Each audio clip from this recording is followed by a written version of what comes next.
한국 음악의 전설 중 한 명인 조용필은 역경을 극복하는 재능과 인내의 상징입니다. 그는 2000년 중반에 대한민국 경기도의 한 작은 마을에서 태어났으며 노동자 계층의 가정에서 자랐으며 음악은 그에게 힘든 시기를 벗어날 수 있는 유일한 수단이었습니다. 중년이 되어 그는 자신의 인생을 되돌아보며 찬란한 영광뿐만 아니라 자신을 형성했던 깊은 슬픔도 깨달았습니다. 그의 인생은 빛나는 경력부터 끝나지 않은 연애까지 성공의 절정과 비극적인 침체가 뒤섞인 긴 교향곡이었습니다. 1994년부터 2003년까지 그의 전처였던 안진현은 그 감정적 여정의 일부를 목격했고 그녀의 말을 통해 조용필의 이야기가 그 어느 때보다 더 생생하게 살아납니다. 조용필의 인생에서 가장 큰 슬픔은 그의 경력적 실패도, 명예의 압박도, 대중의 비난도 아니다. 그는 가족의 보물처럼 사랑하고 보호하던 막내 여동생 조수진을 잃었습니다. 수진은 1989년 그의 전성기의 세상을 떠났고 그로 인해 그에게는 대체할 수 없는 공허함이 남았습니다. 수진은 그보다 10살 어리고 5형제 중 막내입니다. 그녀는 어린 시절부터 선천적 심장병으로 몸이 약했지만 오빠와 마찬가지로 항상 낙관적인 태도와 음악에 대한 사랑을 품고 있었습니다. 그는 경기도의 오래된 목조 건물에 온 가족이 모이는 비오는 밤이면 자주 그녀에게 노래를 부르곤 했습니다. 수진 씨가 세상을 떠난 날, 조용필은 일본의 대형 무대에서 공연을 하며 국제적으로 활동을 펼치고 있었습니다. 그는 짧은 전화 통화로 어머니로부터 소식을 들었다. 어머니의 목소리는 목이 메어 있었다. 용필아, 수진이가 못 왔어. 그는 그녀의 첫 해외 공연 수익으로 그녀에게 선물로 준 피아노를 연주하던 중 쓰러졌습니다. 그는 자신의 평판에 문제가 될 수 있음에도 불구하고 투어를 포기하고 한국으로 돌아갔습니다. 그가 병원에 도착했을 때 그는 여동생이 침대에 조용히 누워있는 것을 보았습니다. 그녀의 작은 손은 마치 기타를 껴안는 듯이 여전히 가슴에 얹혀 있었습니다. 그는 무릎을 꿇고 그녀의 손을 꽉 잡았다. 눈물이 주체할 수 없이 흘러내렸다. 그는 누이를 잃었기 때문에 울었을 뿐만 아니라 그녀의 마지막 순간을 함께 할 수 없다는 무력감 때문에 울었습니다. 수지는 동생일 뿐만 아니라 조용필의 연기 인생에 큰 영감을 주는 인물이다. 그녀는 그에게 용필 오빠, 오빠가 노래를 잘해야 내가 친구들에게 자랑스러울 수 있어 라고 말한 적이 있다. 그 격려는 그가 계속 노력하는 데 동기를 부여했지만 그녀가 떠나자 그는 우울증에 빠졌습니다. 장례식이 끝난 후 그는 몇 주 동안 자신의 작업실에 틀어박혀 아무것도 먹지도 마시지도 않고 수진의 피아노만 바라보며 자책했습니다. 그는 그녀가 건강해지면 전 세계를 여행하겠다고 약속했지만 그 약속은 지켜지지 않았습니다.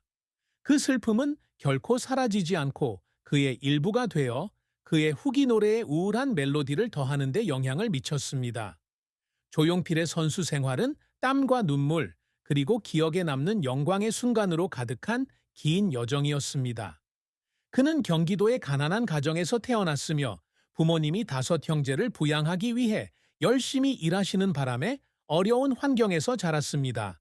그는 어린 시절부터 음악을 좋아했고 라디오에서 나오는 민요를 따라 부르기도 하고 폐목재로 만든 수제 기타로 기타를 연주하기도 했습니다.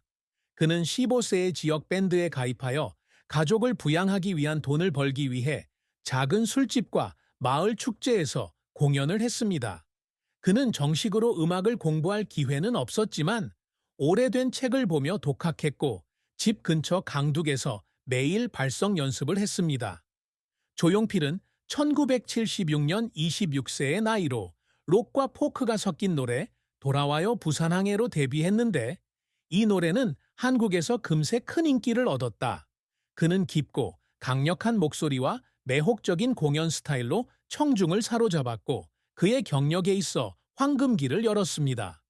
이 노래는 국내 차트에서 1위를 차지했을 뿐만 아니라 그의 이름을 국경 너머로 일본과 다른 아시아 국가에까지 알렸습니다. 1980년대에는 짧은 머리, 창밖의 여자, 킬리만자로의 표범 등 히트곡을 잇따라 발표했는데 각 곡마다 개성 넘치는 느낌과 심오한 가사, 독특한 멜로디가 돋보인다. 1981년 발매된 앨범 조용필과 위대한 탄생은 수백만 장이 팔려 당시 가장 많이 팔린 가수 중 한 명이 되었다. 그의 성공은 한국에서도 멈추지 않았습니다. 1985년 그는 뉴욕 카네기홀에서 공연한 최초의 한국인 예술가가 되었으며 이는 그가 국제 무대에 큰 영향을 미쳤다는 것을 보여주는 역사적인 이정표가 되었습니다.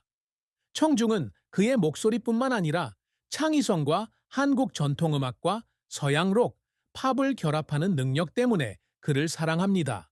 그는 수십 년 동안 한국 음악의 왕이라는 칭호를 유지했습니다. 하지만 그의 경력이 항상 영광으로 가득했던 것은 아니다. 1990년대 초반 청소년 음악 열풍이 불기 시작했을 때 그의 스타일은 시대에 뒤떨어졌다고 여겨졌습니다. 그는 자신의 모든 저축을 앨범 와인드로 1992에 투자해 자신의 지위를 되찾고자 했지만 이 앨범은 판매 면에서 참패했다. 그날 밤 그는 스튜디오에 혼자 앉아 CD 더미를 보며 울었습니다. 그는 돈을 잃었기 때문에 울은 것이 아니라 청중이 등을 돌리는 것을 보고 무력감을 느껴 울었습니다. 하지만 조용필은 포기하지 않았다.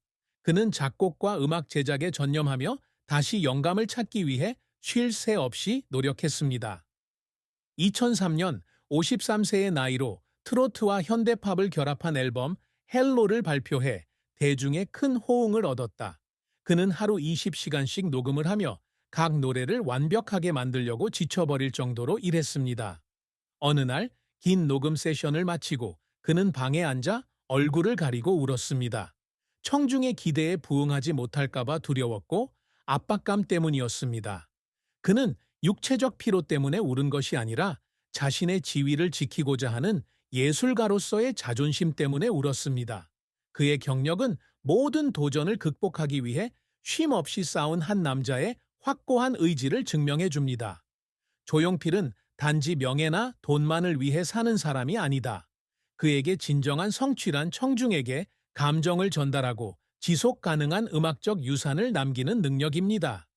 그의 가장 큰 목표 중 하나는 경기도에 지역음악센터를 세워 가난한 아이들이 무료로 음악을 배울 수 있게 하는 것입니다. 이는 그가 어린 시절에 꿈꿨지만 이루지 못한 일이었습니다. 2010년 그는 60세의 나이로 고향의 조용필 음악센터를 열면서 그 꿈을 이루었습니다. 수백 명의 지역 주민들 앞에 선 그는 눈물을 글썽이며 경기도 어린이들에게 음악은 빈부격차와 상관없이 모든 사람을 위한 것이라는 걸 알려주고 싶다고 말했다. 센터를 짓는 것은 쉬운 일이 아니었습니다. 그는 공연 수입의 많은 부분을 투자에 사용해야 했고 재정적 어려움과 많은 사람의 의심에 직면했습니다. 그는 프로젝트를 감독하기 위해 서울과 경기도를 오가며 몇 달 동안 쉬지 않고 일해야 했습니다. 하지만 그는 첫 번째 아이들이 센터로 들어와 기타를 들고 그의 노래를 부르는 것을 보고 지금까지의 노력이 보람있다는 것을 느꼈습니다. 그 센터는 단순히 음악 훈련을 하는 곳이 아니라 다음 세대가 자신보다 더 나은 기회를 누릴 수 있다는 꿈을 맡기는 희망의 상징이기도 합니다. 그가 늘 추구해온 또 다른 업적은 한국 음악을 세계에 알리는 것입니다. 많은 사람들이 한국 음악이 국내에만 국한된다고 생각했지만 그는 계속해서 문화적 경계를 넘는 노래를 작곡하고 불렀습니다. 2013년 발매한 앨범 드림은 일본, 미국, 유럽 등 해외 무대에서 공연한 곡들을 담은 그런 노력의 결과물이다. 그는 한때 이렇게 말했습니다. 저는 제 음악이 단순한 멜로디가 아니라 사람들 간의 다리가 되기를 바랍니다.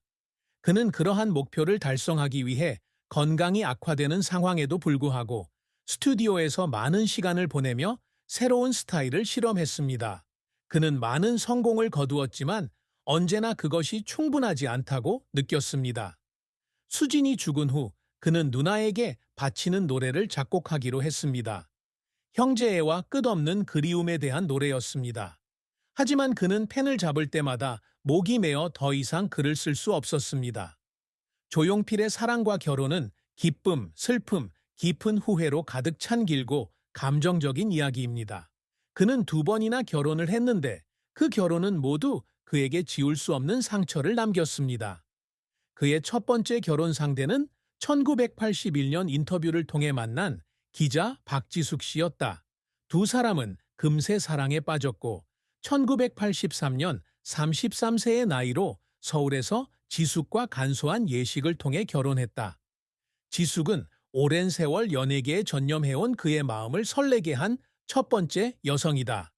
결혼 초기 두 사람은 행복하게 살았고 지숙은 항상 그의 긴 투어를 지원해 주었다.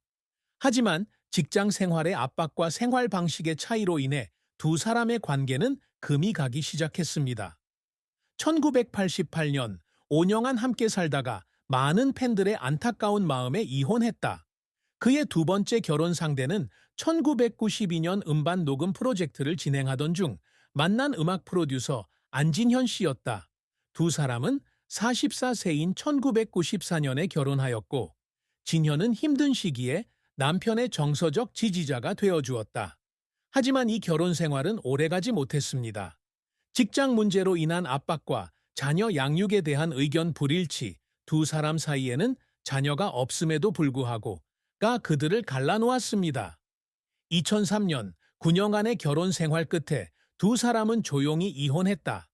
이별은 그에게 큰 슬픔을 안겨주었는데 그것은 아내를 잃었기 때문뿐만 아니라 가족을 함께 지킬 수 없다는 실패감 때문이기도 했습니다. 두 번의 결혼에도 불구하고 조용필의 마음속에는 비밀스러운 슬픔이 있다. 그것은 바로 젊은 시절에 끝나지 않은 첫사랑에 대한 기억이다. 그는 20대 초반에 자신의 밴드에서 댄서로 활동하던 이민경이라는 여자와 사랑에 빠졌습니다. 두 사람은 깊은 사랑에 빠졌고 종종 경기도 시골길을 함께 걸으며 함께할 미래를 꿈꿨습니다. 하지만 민경은 용필에게 짧은 편지를 남기고 가족을